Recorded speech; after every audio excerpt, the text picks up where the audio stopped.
हित बना, वो वंदे मातरम की चर्चा का तृणमूल कांग्रेस विरोध कर रही है, क्योंकि उनकी वोट बैंक इससे नाराज हो रही है। ये बंगाल की जनता कभी सहन नहीं करेगी। एक जमाना था मित्रों कि भारत के जीडीपी में ममता जी के पास से और कोई अपेक्षा रख नहीं सकते। उनके खिलाफ जजमेंट आएगा तो जुडिशियरी बीजेपी की है, इलेक्शन कमीशन घुसपैठिया हटाएगा, एसआईआर लाएगा तो इलेक्शन कमीशन बीजेपी का है। वो हारने के बाद शायद ऐसा कहे कि मेरे कार्यकर्ता ही बीजेपी में चले गए।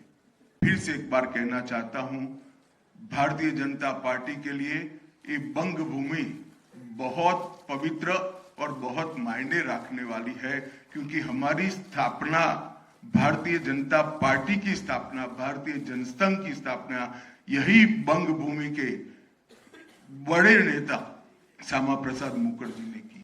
भाभी जी को याद करते थे, मैंने पहले ही जवाब दे दिया। बीएसएफ जब तक फेंसिंग नहीं होती है तब तक बीएसएफ सुरक्षा नहीं कर सकती है। बीएसएफ को भूमि देनी पड़ेगी फेंसिंग के लिए भारत सरकार को। मेरे स्तर पर मैंने 7 पत्र लिखे ममता बनर्जी को, बहुमत दीजिए, बंगाल और पूरे भारत को सुरक्षित करने के लिए ये चुनाव में बाकी सारी चीजें छोड़कर भारतीय जनता पार्टी को जिताने का काम करिए। धन्यवाद। ये 6 साल के अंदर 3 बार गृह सचिव यहां आकर मीटिंग कर गए चीफ सेक्रेटरी से। मैं पूछना चाहता हूं तृणमूल कांग्रेस की सरकार को, जमीन देने में क्या डर है? कि आपकी कोई रिस्पॉन्सिबिलिटी नहीं है या आप घुसपैठ होने देना चाहते हो?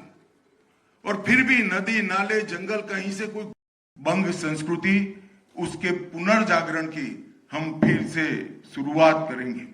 और विवेकानंद जी, बंकिम बाबू और गुरुवर टैगोर और श्यामा प्रसाद मुखर्जी के स्वप्न का बंगाल बनाने का हम फिर से एक बार प्रयास करेंगे। और को अब देश में कोई गंभीरता से नहीं ले रहा है। अगर कोई एक स्टेटमेंट भारत सरकार करेगी कि भारत देश कोई भी क्षेत्र में सबसे पहले आएगा, तो भी ये विरोध करेंगे। विरोध उनका स्वभाव हो चुका है।